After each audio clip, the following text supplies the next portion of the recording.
all week I heard the Red Rifles at quarterback, the Red Rifles at quarterback. Turns out it was Carrot Top, okay? Dallas Cowboys got double moonwalked in the ass last night. Now, the one thing we all could agree on, the one thing we all know, this division is the worst division in the history of sports. But unfortunately or fortunately, somebody's got to win it. Well, hello, friends. Mark Holmes. I'm a grown-ass man. See, I'm a grown-ass man. Grown-ass man. Hey everybody, King Dingbat here. I'm in my garage with a cigar. It's only a candy cigar because my wife won't let me smoke one after I put that big fat head up in our bedroom.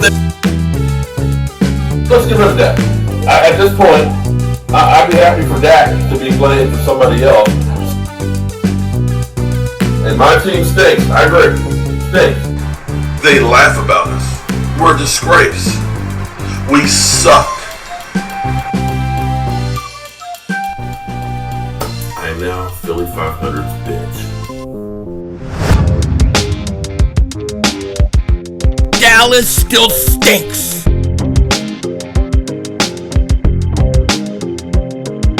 Everybody doing? King Dingbat here, and I hope everybody's having a great day. I hope you guys are doing well. What a game last night.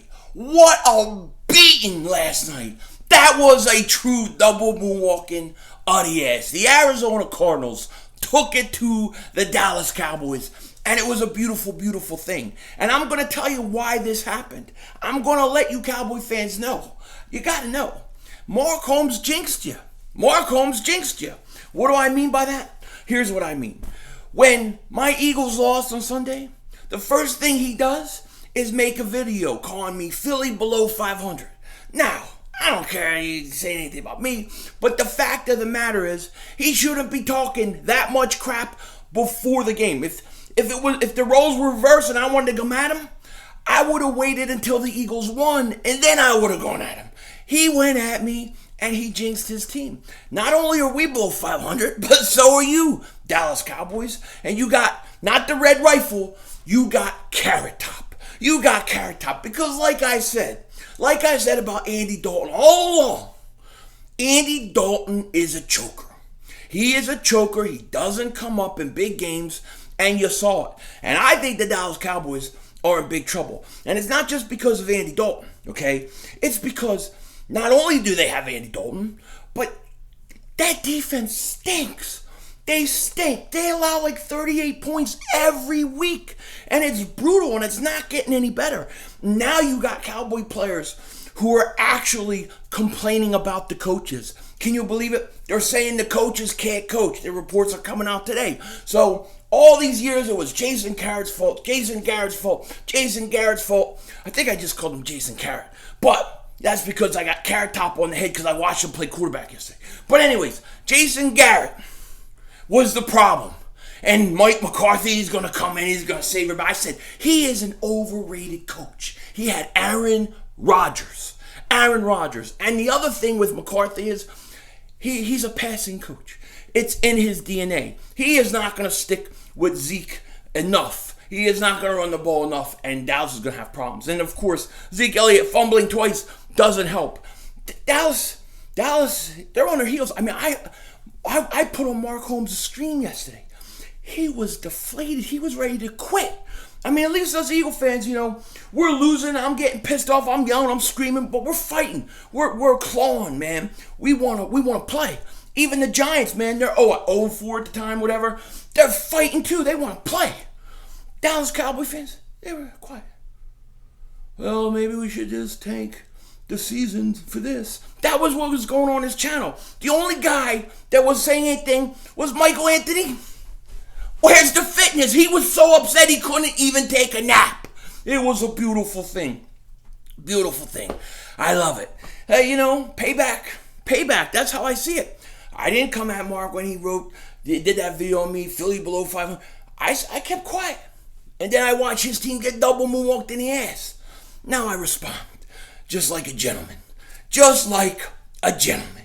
Now, truth is, Dallas stinks. But so do the Giants. So do the Eagles. So do the rest. This division It stinks.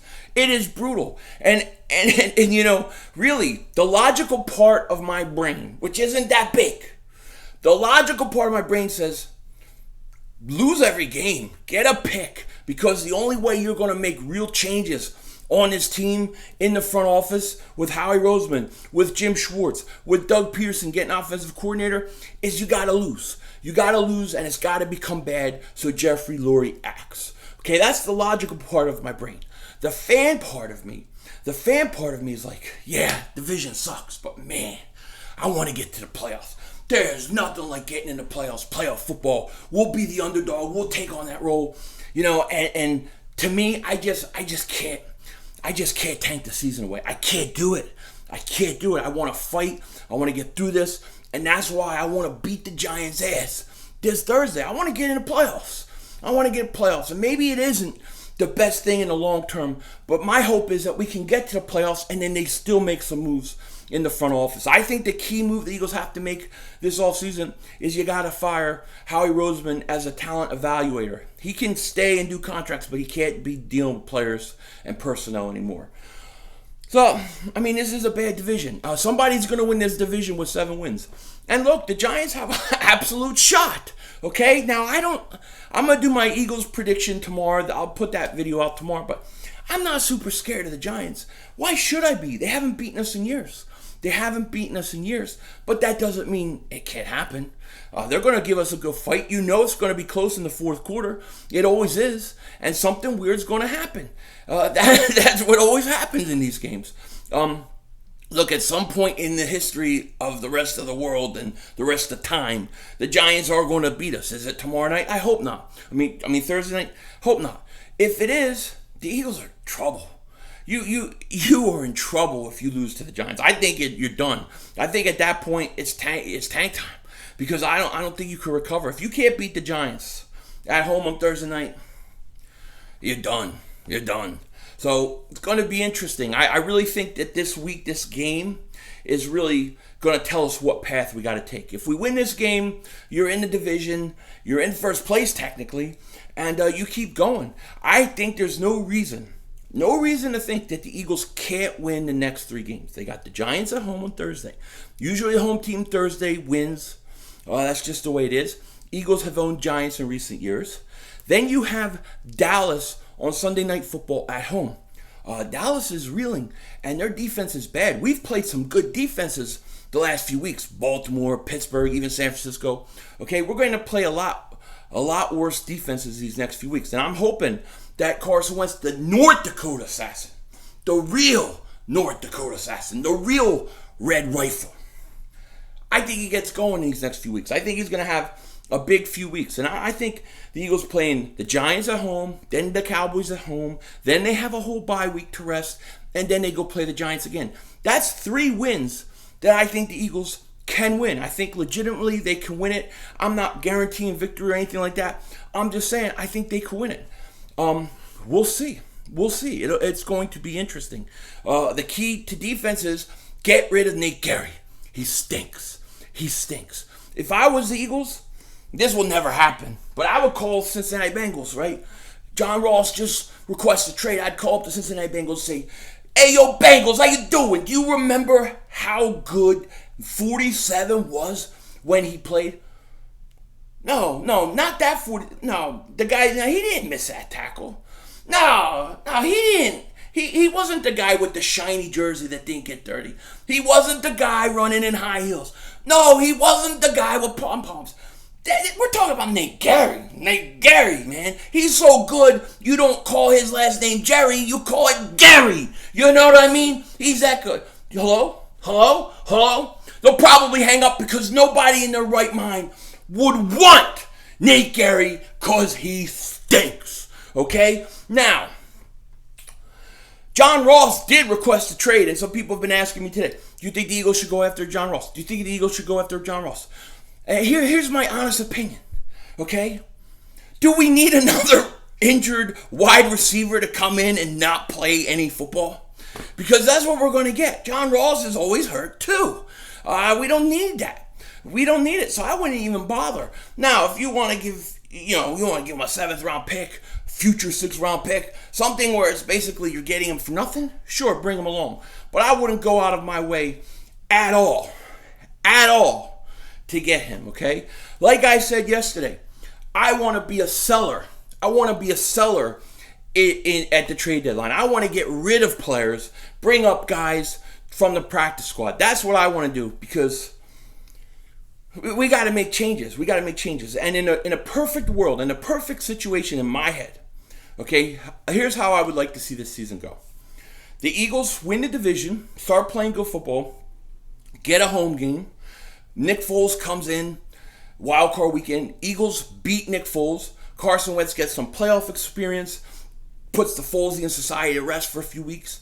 And then the Eagles go to the second round. Whatever happens, happens. And then, the important thing, after the season's over and the Eagles have gone to playoffs, Carson's tasted victory in the playoffs, you remove Howie Roseman from the GM spot, you fired Jim Schwartz, and you force Doug Peterson to get a real offensive coordinator. These are the things that I would like to see transpire during this season. That's what I'm hoping for. Now, if the Eagles get to the playoffs and win, they may not fire Howie Roseman. They may not get rid of those guys. They may go, oh, well, it's just a lot of injuries again. But see, I don't think these injuries are just by accident. I don't think these are just bad luck. I think this is bad coaching. I think bad preparation. I don't know that Doug Peterson gets these guys in good enough shape, because this has been happening under his watch. You've changed medical staff. You changed strength and conditioning coaches. None of it has worked at all. And then it's Howie Roseman. What kind of players are you bringing in that always get hurt? It's just crazy. So in a perfect world, I would love to win this division, get rid of Howie, get rid of Jim Schwartz. Did you see the Arizona Cardinals defense? Did you see them bring heat? Did you see them bring the blitz? I loved it. I love that style of defense. I want to see that back, But in a perfect world, I would love to win a division, get Carson playoff experience, maybe win a game. Of course, you're going to lose a good draft pick, because let's face it, whoever wins the NFC East is probably going to have 6 or 7 wins. That isn't a lot. So if you don't make the playoffs, you're going to be picking a lot higher than if you win the division and you drop back. But if it gives Carson experience and we get a win and we still remove Howie Roseman and Jim Schwartz, I'm good with it. Now, if the Eagles lose to the Giants on Thursday, I think you just got to go with it. You got to go with it and lose out as much as you can and get the highest pick you can and then rebuild this thing. But I think this Thursday, I think it's going to show us a lot. It's going to show us what's coming. And if it's me, I'm not playing Deshaun. I'm not playing Alshon Jeffrey. I'm not playing Lane Johnson. I'm not playing, of course, Miles Sanders or Ertz. I'm not playing these guys. I give them all one more week of rest. You should be able to beat the Giants without those guys. And here's the other thing. Elijah Holyfield needs to come up. I cannot stress that enough. That's what I'm thinking today. With that said, take care. Talk to you later. Don't be a dingbat. And Mark Holmes, don't get too quiet this week.